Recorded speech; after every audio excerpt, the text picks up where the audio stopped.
Welcome. My name is Kandra Strauss-Riggs. I'm the Education Director at the National Center for Disaster Medicine and Public Health, one of the two centers of the Uniformed Services University sponsoring this webinar today.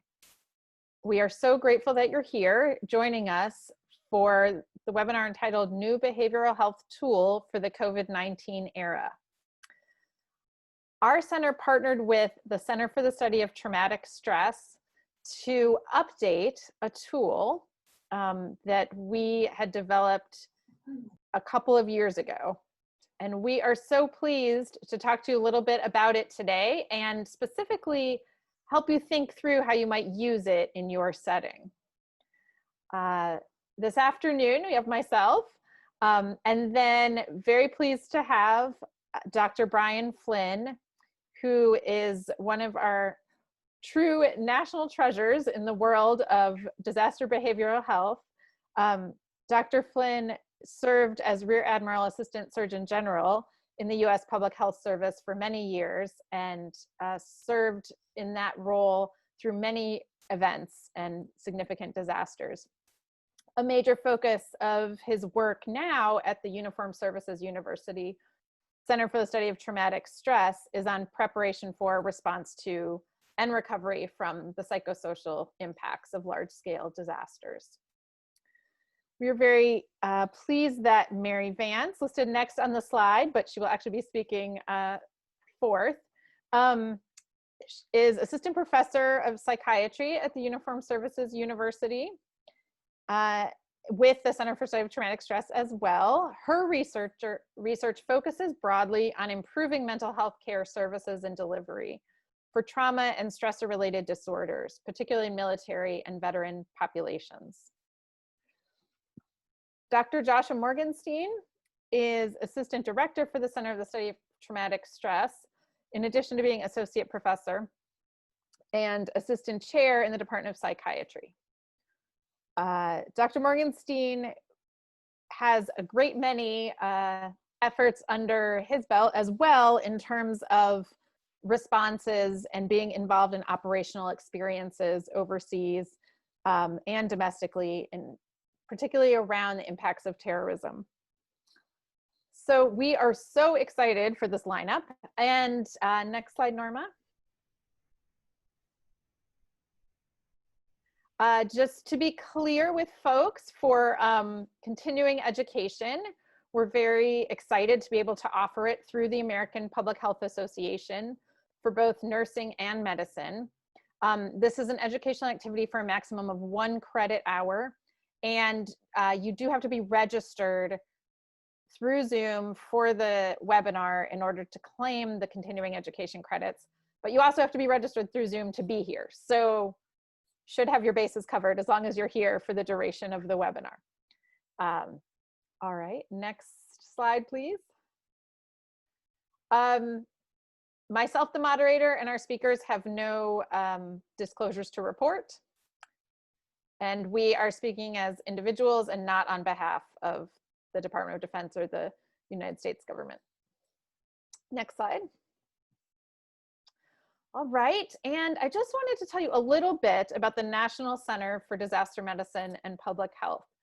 So we have been at the Uniformed Services University since our founding in 2018, and we do all kinds of things.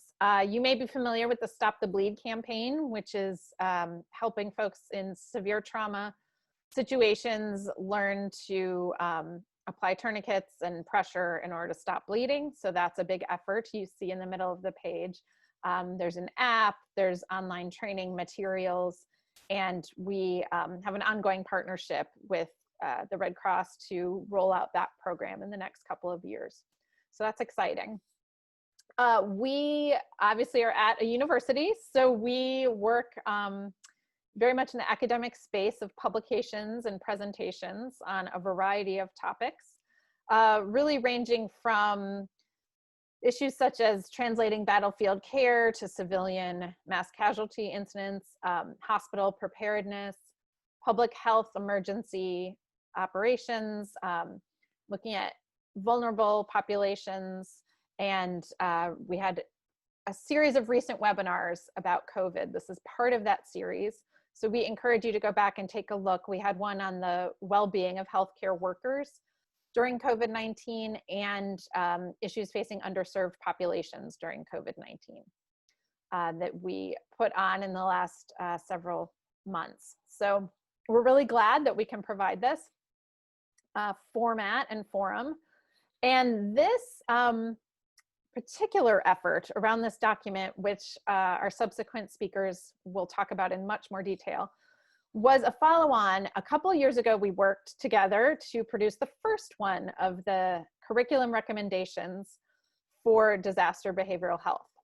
The idea around a curriculum recommendation is not so much a proscriptive curriculum where you follow A to B to C, but more of a curated list of topics and a curated series of resources underneath each topic. So we felt strongly that folks out there in public health, in medicine, in psychiatry, in nursing, and all the various disciplines that disaster work cover are often faced with the daunting task of creating training programs. And disaster behavioral health has certainly been an issue that has gotten a lot of extra attention, certainly in the last several years, and especially right now during the COVID-19 pandemic. So we thought it was really time to update the document that we created several years ago. We spent a great deal of effort doing that over the last year and surveying the literature again for what has come out since the first iteration. And so it's updated and certainly responsive to some of the current situations that folks are facing during this pandemic. So we're very pleased that we've been able to create this, update the document and put it out there. I'm going to put the link for it in the chat so that people can reference the document. And we'll do that a couple times during the webinar. So, and if you can't get to it today during the event, of course, it's there free and available to everyone to use in the future. Okay, so that is my introduction to these amazing speakers and to this document that we will be talking about in further detail. And we're so glad that you're all here, and I will pass the baton over to Dr. Brian Flynn. Thanks, Kandra. It's a delight to be here. I'm clearly the old geezer on the panel here. It's obvious that I'm a lot older than the older folks who are joining me here, the other folks who are joining me here. A little Freudian slip there. But I've also been in the field of disaster behavioral health for more than 40 years.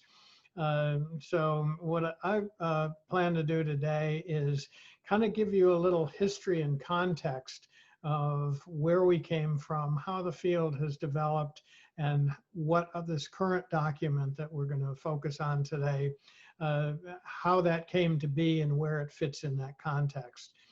So essentially, the field of disaster behavioral health is a new field.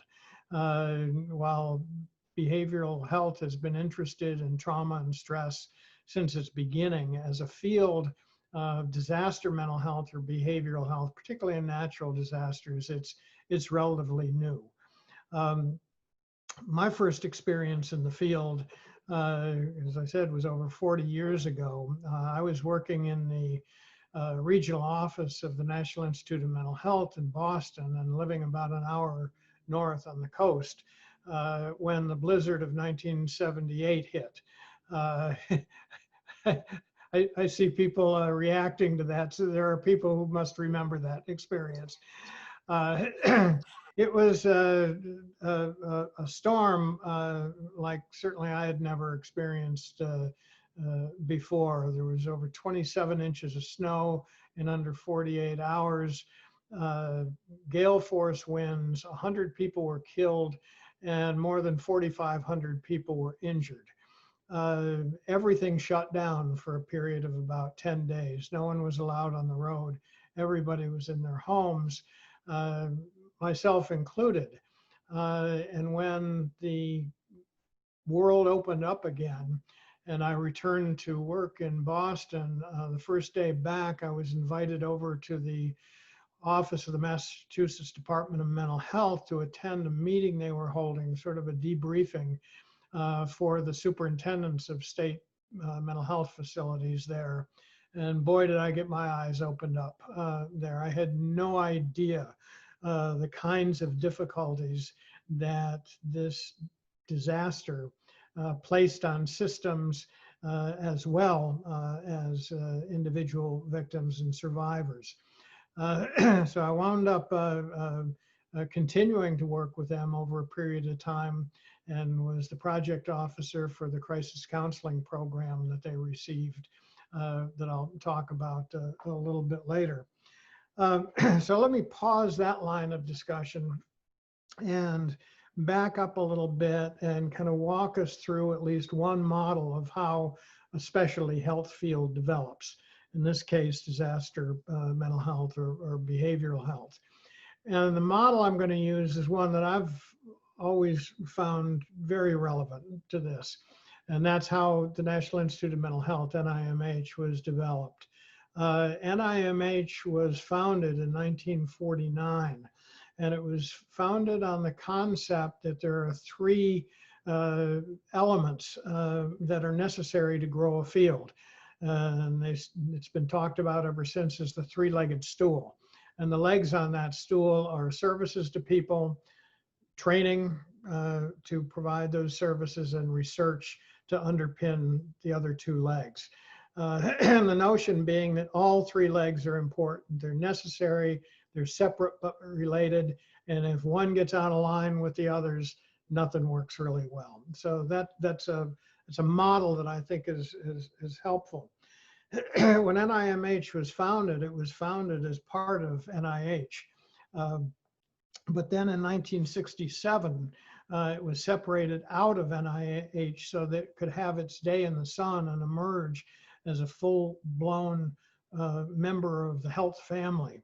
And it remained separate until 1992 when it rejoined NIH, but it joined as a very different organization. It joined as a purely research organization. And the services part of that became SAMHSA, and candidly, training withered on the vine. No organization was assigned the responsibility for supporting and funding training in behavioral health. So how in this context did disaster behavioral health come about? In terms of services jumped out way in front of training and research. And that was because the crisis counseling program was placed in a piece of legislation 1974 called the Disaster Relief Act. That legislation preceded the Stafford Act that now governs crisis counseling and all other federal responsibilities in disasters, or at least most of them. And it predates the establishment of FEMA itself. So what we had was significant and growing funding for services and training, by the way, in situations that were big enough to warrant a presidential disaster. What happened to research? I won't get into that, but research has lagged way behind. There's a lot of reasons, and if you're interested in the discussion, we can explore those. But it's very difficult methodologically to do research in disaster behavioral health, especially in the area of intervention research. And with the major government research arm being NIMH within the NIH, and NIMH being almost exclusively biologically and brain-oriented now, applications to study services in disaster behavioral health, even though they may have been approved, never scored high enough to be funded. So we've got significant problems in research, but research is expanding. So now coming to what we're most interested in today is training and education. How did we get to where we are now with that? Well, actually, there have been trainings in stress and trauma and those kinds of things as long as the field has been in existence.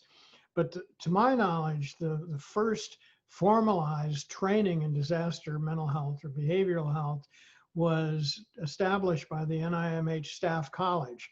They had a staff college to train their workers in their central office and then the 10 regional offices. And I spent most of my early career in the regional office system there. And that training was developed, it was a 5-day training course, which was amazing in that day and age, full-time for 5 days.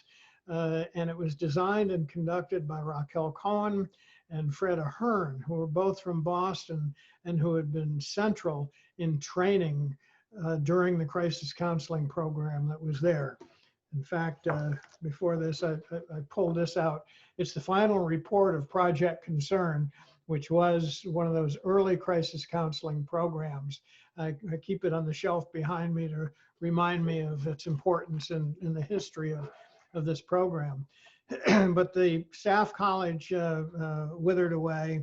And while there continues to be, has been for forever, training programs, most have been ad hoc, some have been national. SAMHSA, when I was there, actually first developed a training manual that now has been updated. I have the old copy here. But there have been efforts in training, but most of the training has not been as a result of a consolidated, well-researched, well-documented base of resources on which to conduct the training. It's been ad hoc. I mentioned the Red Cross has provided training, but there hasn't been a consolidated approach to this. And yet there has been an ongoing increasing demand for training and education in this topic. But the question has always been, what information is credible? Where is it located? Is it in peer-reviewed journals? Is it in government publications and reports? Where is it? And then how can people who are designing curriculum access that without spending an extraordinarily difficult amount of time and effort? So as Kandra mentioned, our two centers joined a while ago to try to approach those kinds of issues and produce the first edition of the document that we're talking about today. It's Kandra described it, so I won't go into that in detail. It's been well used, it's been cited, but candidly, we had very few resources when we first developed that in our two centers, and things have changed over time. The field has changed. There's more resources out there on which to base training and education. There's more of a demand for it. And both of our centers decided that we would attempt a second edition of this, putting much more resources into it. So we dropped a few of the content issues like goals of training and training methodology, which we figured other people could get in other places. And we expanded dramatically the number of resources, the ease of access to those resources using many more hyperlinks than we did before.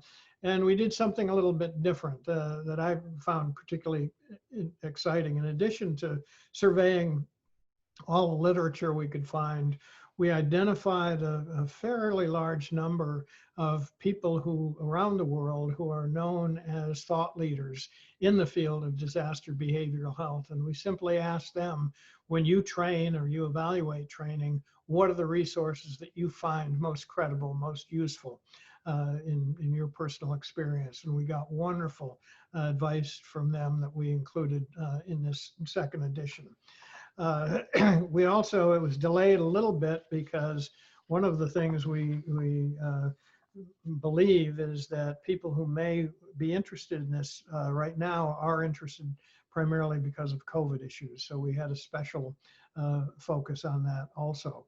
So what we hope we have provided for folks is a credible, comprehensive and easily accessible set of resources that in our fervent goal is infinitely customizable for users of different types, different learners, and different methodologies.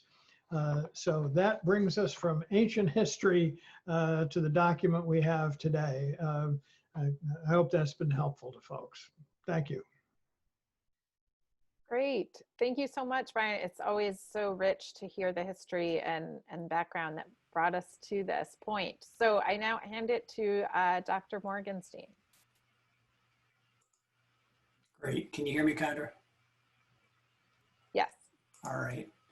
I'm trying to share my slides here.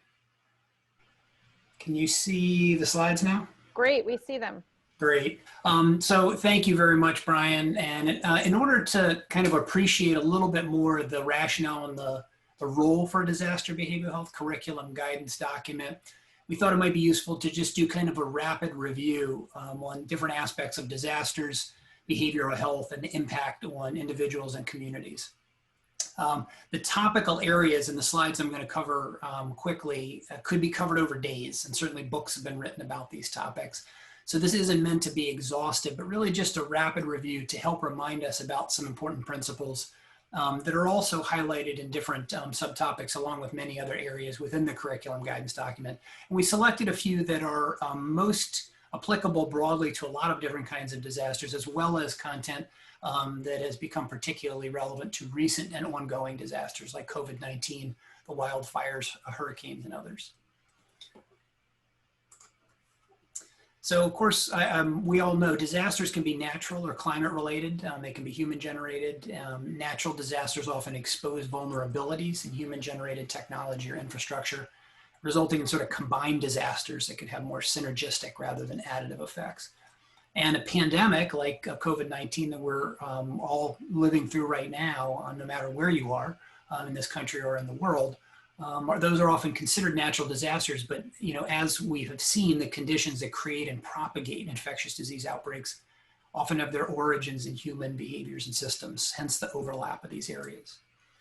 And around the world, of course, nations are experiencing not just the pandemic, but the collision of multiple disasters. Here in the United States alone are West Coast wildfires, the smoke of which has made its way to Asia. We've had tropical storms and hurricanes in the Gulf Coast region, and the country is, of course, dealing with a pandemic, but many other issues that are all colliding simultaneously, which sort of really complicate issues around how to be prepared, how to respond, and how to recover. And really, what does recovery even look like in the face of something like prolonged public health emergencies like the COVID-19 pandemic?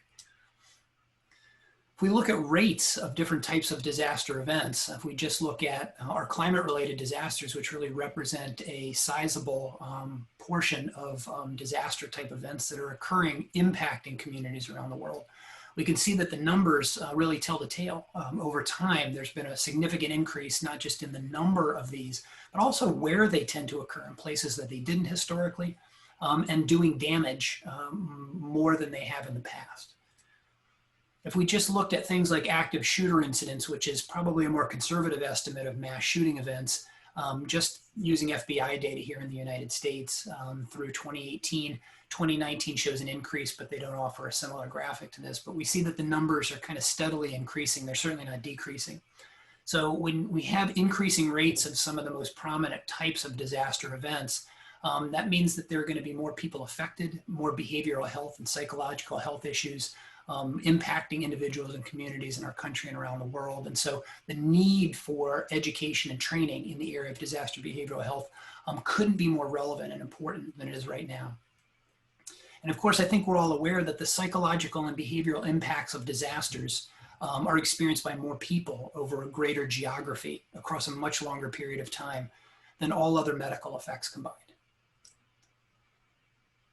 If we looked at the expense, not just the human toll, and we'll talk more about individual and community psychological impacts, I'll share a little bit more there, but if we look at the financial costs of disasters regarding behavioral health impacts on communities, an interesting cost modeling study by Schoenbaum and colleagues demonstrated that to screen, to assess, and to treat to remission, just the three most common mental disorders, and that doesn't include all sorts of other psychological and behavioral health morbidity and mortality, but just those three common mental disorders, the cost of that is almost as much as it was spent to shore up all the levees around New Orleans that were so devastated, the damaged levees that were really gave way, that caused all of the damage and the destruction after Katrina and Hurricane Katrina and Hurricane Rita. So there's a good argument to be made for being prepared isn't just a good idea, but it's good from a financial perspective as well. So, many of us, particularly those of us who are clinicians, often think a lot about psychiatric disorders, and those are important. But one thing I think it's important to highlight, and one of the things that we are emphasized in some of the topical areas in the curriculum guidance, is the fact that the behavioral and psychological effects of disasters are very far-reaching. They extend far beyond, and they occur much sooner than psychological disorders. Distress reactions and risky health behaviors are common. They occur early and to far more people. So, these are all big, major public mental health issues. Whether or not someone has alcohol use disorder, and you make a diagnosis of that, the increased use of alcohol is associated with things like medical errors, accidents, violence in the home and elsewhere, presenteeism at work, and all sorts of other significant public mental health burden. So an understanding of the broad range of these things is really important. And right now, it's probably particularly important to remind ourselves and other people that ultimately after disasters, the vast majority of people will ultimately be okay. And some people will even develop an increased sense of their ability to manage future stressors. And those are important things to keep in mind. So our goal is often improving the trajectory of people's recovery to help people recover more quickly and to reduce morbidity over time. We think about who's affected by disasters, of course. It's easy to look at disaster victims and maybe even families, like in a local area. But we have emergency workers that from local and distant areas. We have surrounding communities. And the media certainly amplifies messages and transmits distress to a global audience in the wake of disaster events. And so while our technology is helpful for connecting us, it means that we can be exposed to things in real time. In fact, after the shootings and the coordinated multi-site attacks in Paris several years ago, there were people live streaming these events on social media before first responders even arrived on the scene. So people's exposure is vast in our modern day. And this is an interesting graphic that sort of helps us think about the broadness, the breadth of impact of people. This is what's referred to as the Katrina diaspora. These are places from which people who were dislocated by Hurricane Katrina applied for FEMA-funded relocation financing. And you can see through this sort of coded map here that there isn't a single state in the US where people were not displaced after Hurricane Katrina. So a huge impact. And those people bring with them the difficulties, the challenges and stresses into new communities with them. And those communities then experience disaster events as well. We know that communities go through different phases of disasters. Understanding these is very helpful for planning. And while pandemics like COVID-19 often disrupt the phases, different communities are likely to experience some form of these type of phases over different periods of time. Understanding this helps with education and interventions and the coordination of behavioral health resources. Risk is a very complex issue. We can sort of think of stress like a toxin, like lead or radon. And to understand risk and to intervene effectively, we need to better understand aspects of exposure, such as who, when, how much, and people's response over time. And it's important also to know what factors help mitigate or buffer against those risks. It's also important to remember that in a disaster like COVID-19, everybody's affected in some way. And research has actually shown us that, in fact, those who are not directly involved in certain aspects or don't have the most extreme exposure can certainly have very unique stressors related to increased work demands and lower organizational or community recognition of the things that they're doing. Maybe a reduced sense of the meaning the work people are actually engaged in, and maybe even feelings of guilt for not being more involved, so to speak, or on the front lines of something like COVID-19. And as we think about risk, it's also important, as we highlight in some of the sections of the curriculum guidance, to be aware of populations that warrant customized approaches to help reduce risk through effective preparedness, response, and recovery. We also talk about and highlight the variety of roles that people can be involved in. And this is important to understand. So for behavioral health providers, for instance, there are all kinds of roles that people will be involved in. Clinical care in private sector and healthcare systems is critical, but there are also roles in terms of serving as a community consultant, being part of first response, or a mental health expert or media expert. So there's a lot of different roles for behavioral health personnel, or in the world of disaster behavioral health, that people can be involved in to help mitigate the adverse effects on individuals and communities from psychological and behavioral health issues related to disasters.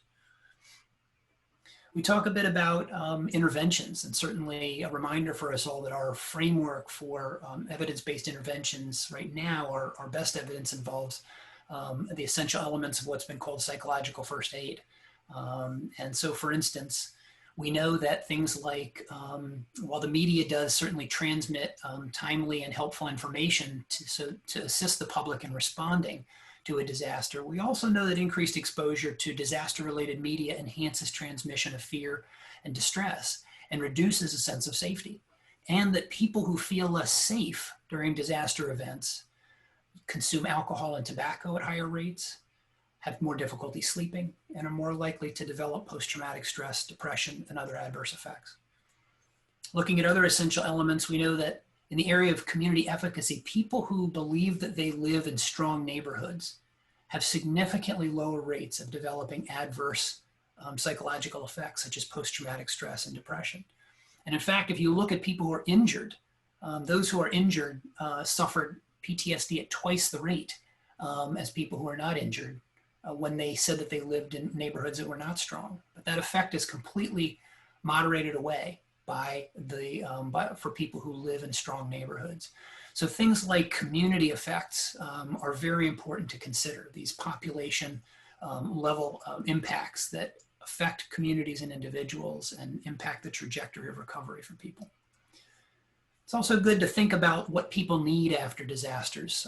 Certainly from a behavioral health clinician perspective, we often think about behavioral or emotional types of interventions, which can be helpful and are important at various points in time after a disaster. But with COVID-19, as with many disasters, often things like instrumental supports are particularly significant for people early on in these disaster events.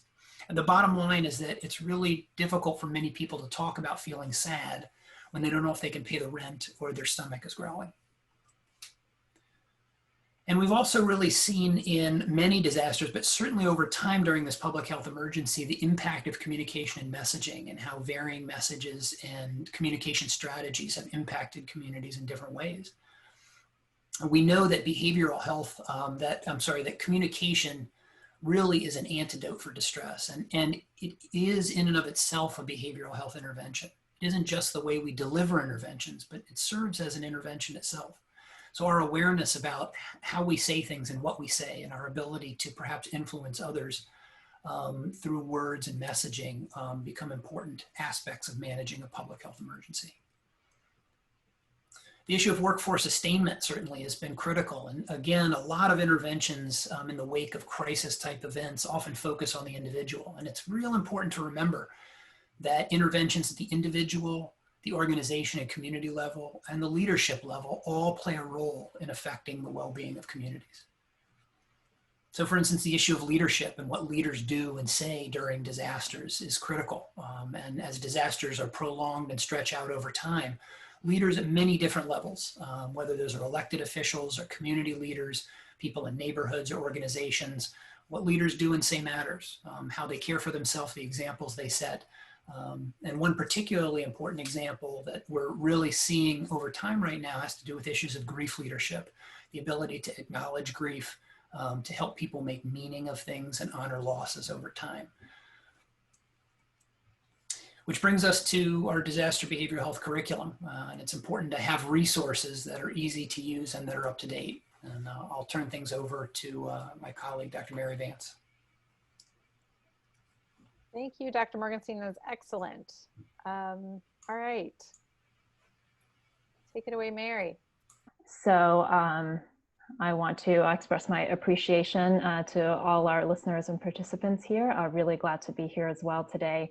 So my purpose for the next few minutes is to give you a practical overview and guide of just what this disaster behavioral health curriculum guidance is and might do for our educators and learners out there who are listening in.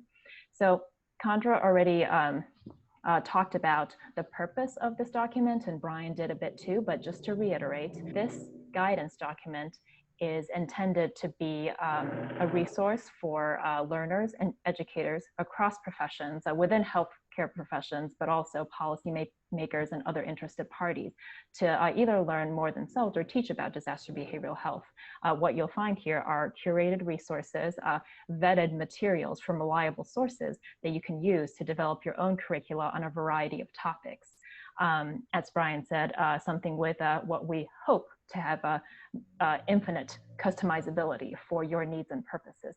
What you will not find here are prescriptive curricula or a slide deck or specific sets of tools to use. And the reason is that we wanted it to be broad and to encompass many different situations that our participants here could be facing.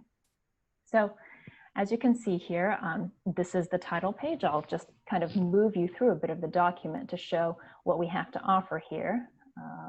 All right, so this is just the second page, authors and acknowledgements, but I wanted to direct you to this section right here. We know that COVID-19 is right now primary on many folks' minds. So we did develop in the middle of this update of the curriculum revision, a special resource list just for COVID-19. You can access it directly here on the second page. So I'll just take you to this hyperlink so you can see what we have to offer here. This is the COVID-19 Behavioral Health Resources Special section, and you'll see a number of resources just devoted to COVID-19 that we've curated. I'll come back a little bit later to the organization of this table and the other tables. So going back to the top, I wanted to introduce you to the table of contents so you get a sense of what all is included in this document.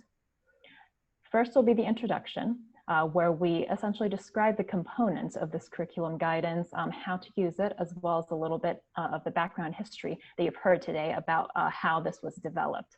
Then you'll go to the section called Disaster Behavioral Health Topics, where you'll see we defined the topics that we thought were key to know in disaster behavioral health and subdivided that into 10 topics.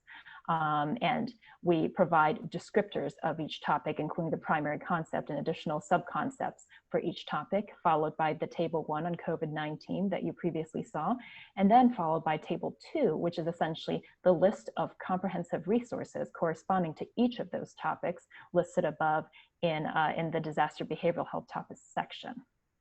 So with that in mind, I wanted to let you know as well that each of these topics are hyperlinked to the specific page in the PDF where they can be found. So you can click directly on there and navigate to there. I do recommend using the full page view for that instead of the fit to window view, so it'll jump to the right place. And so I'll navigate you to the disaster behavioral health topics window. So you can see here that essentially we define each topic that we feel like is a key component of understanding disaster behavioral health. And list the subtopics within there. From this, you can also click on these hyperlinks in each topic title to take you directly to the section of the subsequent table that addresses that topic. So see, this takes you to the first topic, defining disaster behavioral health, covers the subtopics. You can scan this to make sure this is what you were looking for and it's relevant to you. And this is followed by the full list of resources we have on these topics. So each of these resource section is organized a little bit differently. For this first topic here, as you can see, we have websites and online reports, followed by journal articles, followed by followed by book chapters here. Whereas in the second topic, you'll see a different set of list of resources. For many of our topics, we do have up at the front a link to quick reads and rapid resources, which are just what they sound like, things that we curated and assessed to be the most just-in-time resources if you need rapid information. All of these are equipped with a link that takes you directly to the website or the relevant PDF in your browser or in your downloads folder. And as you can see, other things that you might see pop up in some of the resources include smartphone apps, as well as trainings, in addition to the more academic resources. So given that sort of context, I wanted to take us through just an example of how this curriculum guidance might be used. So just coming up with a hypothetical scenario that I believe might apply to some of us in the audience would be, let's say that you're on the staff or on the clinical leadership team of a clinical team that deals with disaster behavioral health and sees patients for behavioral health. You are in a hurricane-prone area that has also been severely impacted by COVID-19. And while you have some expertise in behavioral health clinical work overall, you and your clinicians are not experts in the disaster behavioral health components. And in particular, you have some questions about how these double disasters of hurricane and COVID have impacted your clinical staff. So let's say that this is your question and you turn to the guidance document seeking some help with developing a curriculum or a list of resources for your learners. What you'd want to do is go here and scan what is useful in the table of contents and maybe peruse the disaster behavioral health topics to see what will be most applicable to your situation. So some of these might be less applicable. For example, the section on providing care. Your clinicians already know how to provide care. However, your specific question is, what is the impact on workers and responders? So as you can see, we have a specific section on that. And if you're interested in this section, you can click the link and it will take you to the table on that section where you will find our list of vetted resources. Check the subtopics. If these look like they apply to your situation, you can then turn to these quick reads and rapid resources. So as you can see, we have a variety of offerings here. Some of them come from our centers, some of them come from other vetted, federal or public health resources. There are trainings here and other practical guidance. The other thing that I would mention is that this document is fully searchable in whatever PDF browser that you are using. So let's say you're interested in finding the hurricane specific resources.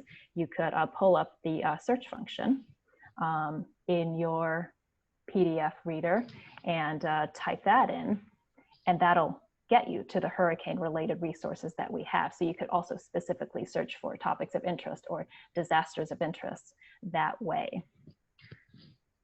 So that about summarizes how we hope this document might be useful. I hope this overview starts to just give you a sense of how this curriculum guidance can be used for a variety of learners and educators across professions who are interested in disaster behavioral health. Thanks. Dr. Vance, thank you so much for walking us through. That was really great. And I'm so excited to see all the usability in real time like this. It's very cool. So we are opening the floor for questions. We already have one in the chat. Let me, and for folks who've been following in the chat, the recording of this webinar will be available as will slides. So thank you, Dr. Morganstein, for that. Okay, so we have a question. How do localities manage media reports of gaps when partners are striving and focusing efforts to serve individuals, families, organizations, and communities? This person says, it is difficult not to be distracted in response to anecdotal press activity versus evidence-based population response efforts. Guidance welcome.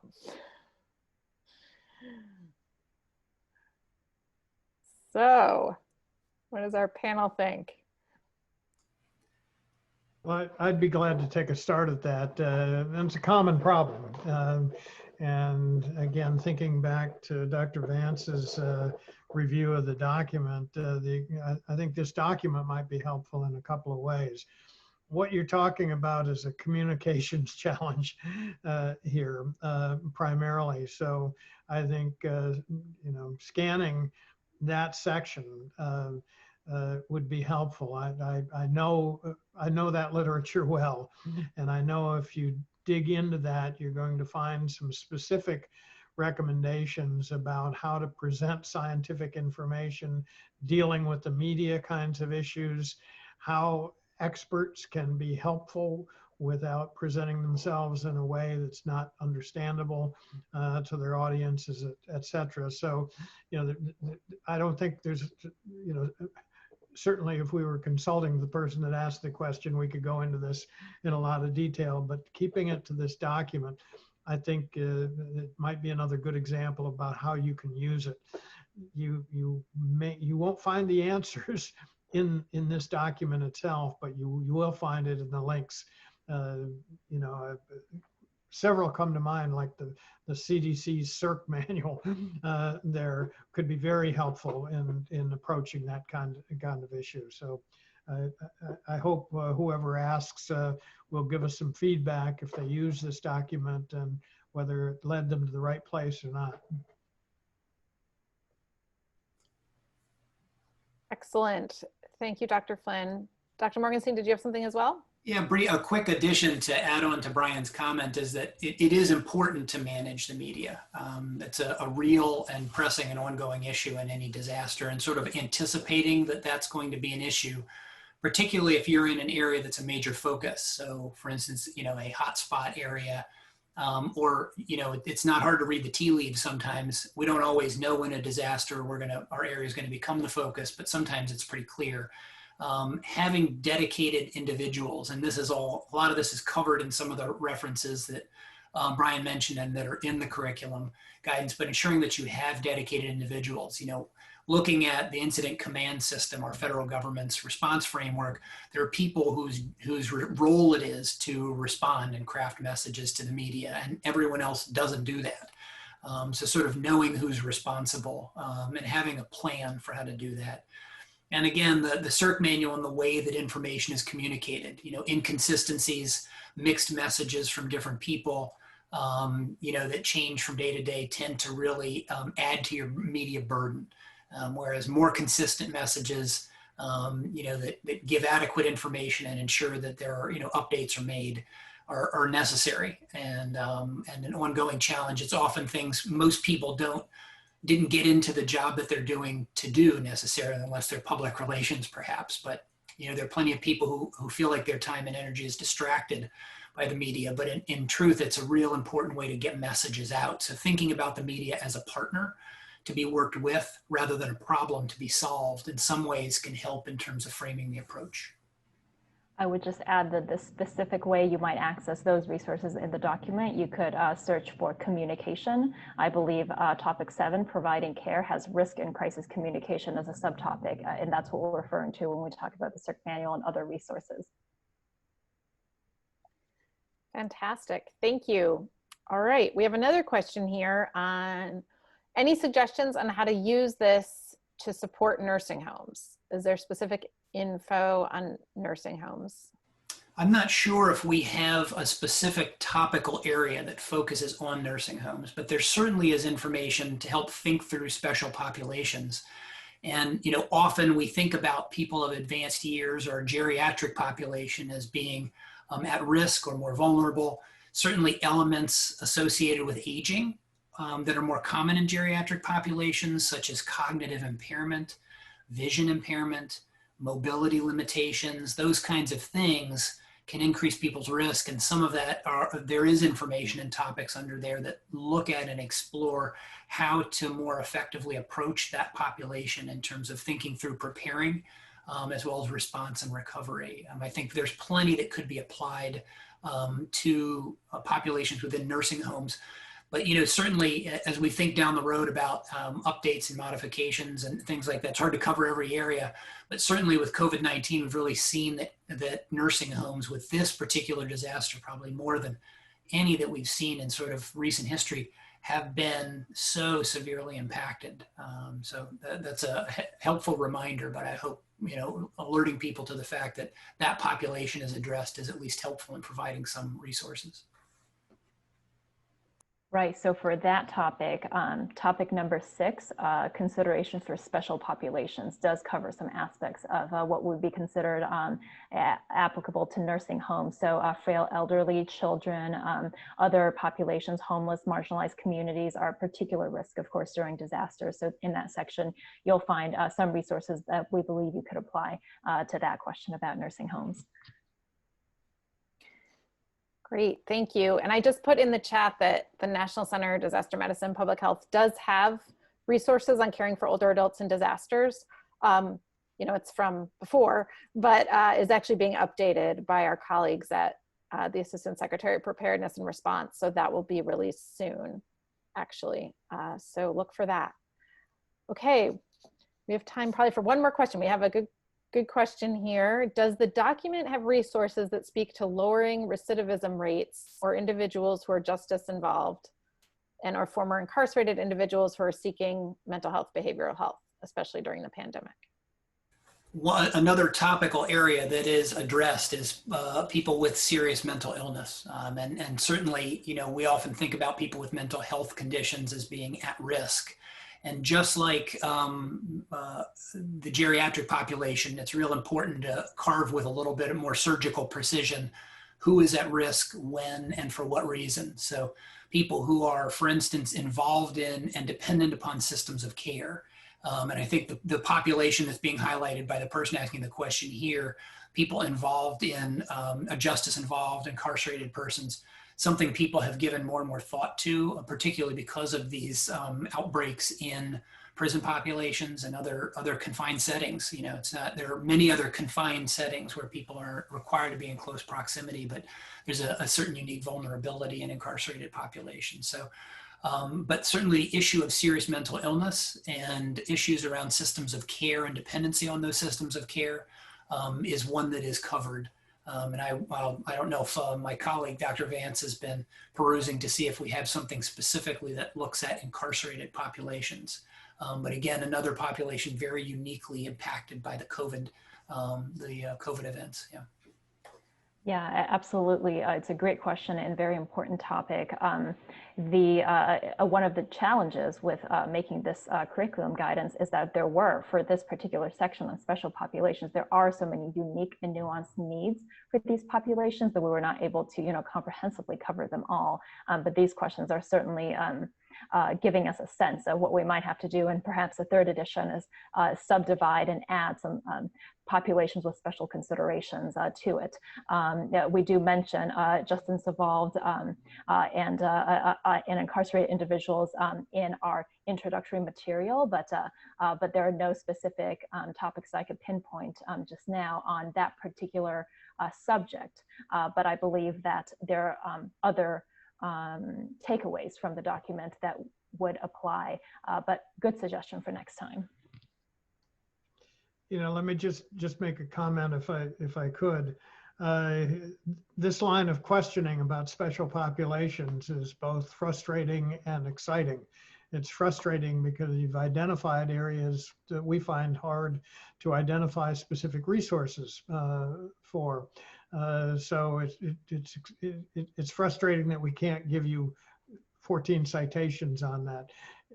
It's exciting that you're identifying areas where we need to include as we move forward. So I would ask the folks on this call, if after reviewing this and using it, you can identify those kinds of areas that might be helpful to you but are not included, please let us know.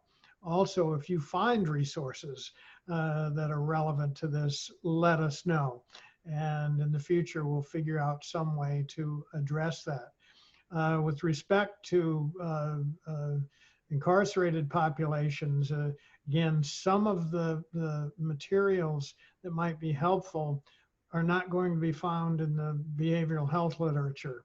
I've been involved with a number of states on statewide disaster planning for the Mental Health Authority. And in that process, I've looked at overall state plans and specific plans for different agencies and states. There are plans for prisons, jails, forensic psychiatric units, et cetera, in those plans. That's not going to show up in the literature in places, but hopefully that gives another idea about the fact that you can go to very places you wouldn't normally associate with this kind of information and find useful information. I just want to echo Brian's comment, knowing that we're at the end of our time, want to echo Brian's comment that we appreciate and would welcome feedback and additional resources. We want this to be a living document. We expect to make updates. So appreciate further guidance that you, our audience, can provide. Yes, thank you so much. And we have here how you might get in touch with us and follow our work down the road. So we really appreciate your attendance and your thoughtful questions. We are very grateful that we were able to bring this to you today and hope it will be useful in your work going forward. Thank you so much. And thank you very much to Dr. Vance, Dr. Morganstein, and Dr. Flynn. We really appreciate your time today as well.